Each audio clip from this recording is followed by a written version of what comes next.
Ang nilalaman ng salaysay na ito ay hango sa relihiyosong paniniwala, alamat at mga kwentong espiritual mula sa iba't ibang kultura at doktrina, lalo na sa Kristyanismo. Layunin lamang nito na magbigay ng kaalaman at maglahad ng mga paniniwalang matagal nang umiiral sa kamalayan ng tao. Sa loob ng maraming siglo, ang impyerno ay isa sa pinakakinatatakutang konsepto ng sangkatauhan. Isang lugar na sinasabing pinamumugaran ng apoy, paghihirap at walang hanggang parusa. Ngunit ano nga ba talaga ang sinasabing meron sa impyerno?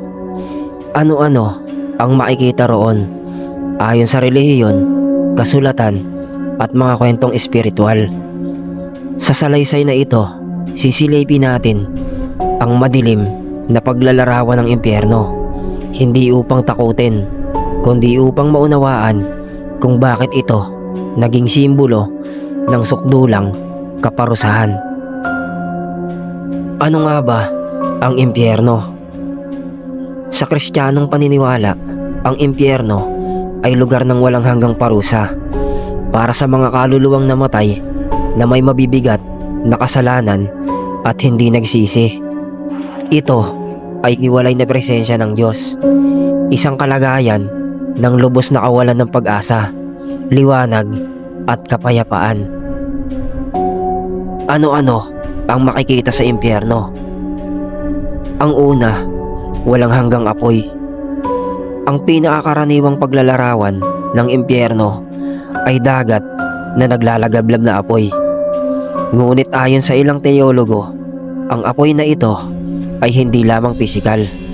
Ito'y simbolo ng matinding paghihirap ng kaluluwa, konsensya at pagsisisi. At ang ikalawa, ganap na kadiliman. Bagamat may apoy, sinasabing ang impyerno ay balot ng kadiliman, isang kakaibang apoy na hindi nagbibigay ng liwanag, tanging sakit lamang, walang araw, walang buwan, at walang kahit anong liwanag ng pag-asa. Ikatlo, ang walang tigil na pagsigaw at pag-iyak ng mga kaluluwang nagdurusa. Ayon sa Biblia, may pagngangalit ng mga ngipin. Sa impyerno, dito raw maririnig ang mga walang katapusang pag-iyak, sigaw ng paghihirap at pagsisisi ng mga kaluluwang huli na ang lahat. Ang ikaapat, mga demonyo at mga nalugmok na mga anghel. Sinasabing pinamumugaran ng impyerno ng mga demonyo, mga nilalang na dating anghel, ngunit naghimagsik laban sa Diyos. Hindi sila tagapagpahirap lamang. Ayon sa paniniwala, sila rin ay mga bihag ng impyerno. Ikalima, mga tanikala at kulungan ng kaluluwa. Sa ilang aklat at bisyon, ang mga kaluluwa ay nakagapos, hindi pisikal, kundi espiritual. Nakakulong sila sa sarili nilang kasalanan, takot at walang hanggang pagsisisi. Ika-anim, iba't ibang antas ng parusa. May mga paniniwala na ang impyerno ay may antas o level ng kaparusahan, depende sa bigat ng kasalanan. Mas malalim, mas matindi ang paghihirap. Isang ideyang makikita rin sa mga sinaunang akda tulad ng Divine Comedy ni Dante. Ang ikapito, walang hanggang pagsisisi at alaala. Isa sa pinaka nakakatakot na aspeto ng impyerno ay ang malinaw na alaala ng buhay sa lupa. Mga pagkakataong sana'y nagbago, nagsisi o gumawa ng mabuti, ngunit pinalampas at huli na ang lahat. Ang tanong, simboliko ba ito o literal? May mga iskolar na naniniwalang ang impyerno ay hindi literal na lugar, kundi isang estado ng kaluluwa, isang kalagayan ng lubos na pagkakahiwalay sa Diyos.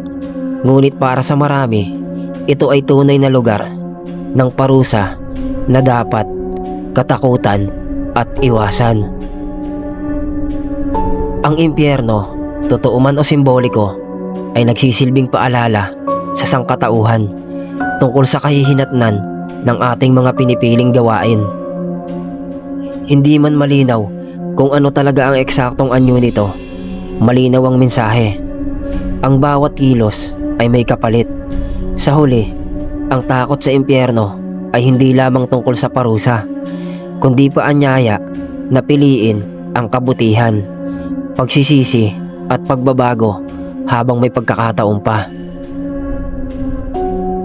Hindi hinihiling ng aral na ito na mamuhay sa takot, kundi sa kamalayan, na ang kabutihan ay hindi ginagawa dahil sa takot sa parusa, kundi dahil ito ang tamang landas.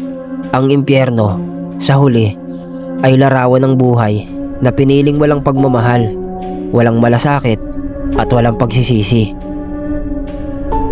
Maaaring hindi natin kailanman makita ang impyerno sa pisikal nitong anyo, ngunit araw-araw nating nasisilayan ang anino nito sa mundong ating ginagalawan, sa kasakiman, karahasan at kawalan ng konsensya.